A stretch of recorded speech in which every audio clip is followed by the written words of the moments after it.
Today would be the first day where our little group grew to 5, where our friends Harry and Jackie from the UK joined us for the last leg of our journey. It was not just the two of them starting their Camino in Sarria. There was a significant, noticeable uptick in volume of hikers out today. A document called a Compostela is given to anybody completing 100 kilometers worth of a Camino, and Sarria is just over 100 kilometers away from Santiago. So it is by far the most common starting point for pilgrims.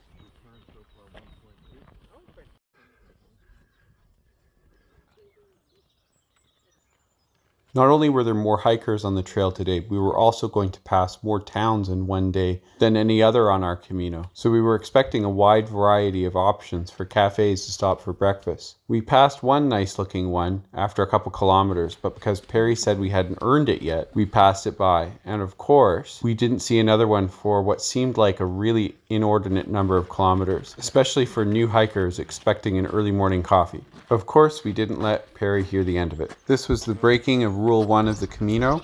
If it looks good enough to stop, then stop. At last, we reached a cafe, and of course our French friend was there to greet us. Jamie?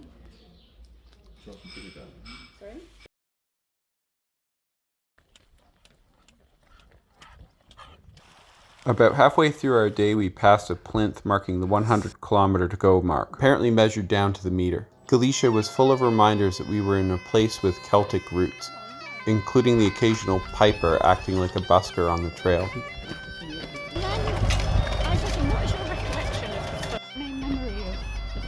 We passed a colorful little town with a patio that seemed like a good place to stop for a drink and a sample of local cheeses.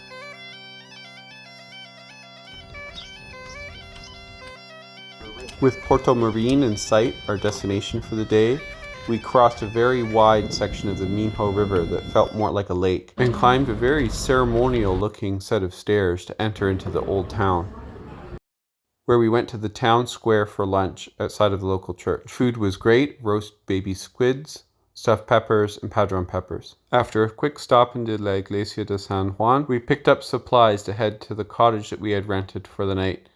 Because the trail is so busy in this section, we had trouble finding a place right in town. So we had to do our little stone cottage out of town and had an indoor picnic-style dinner. No strains, no sprains, one blistered human.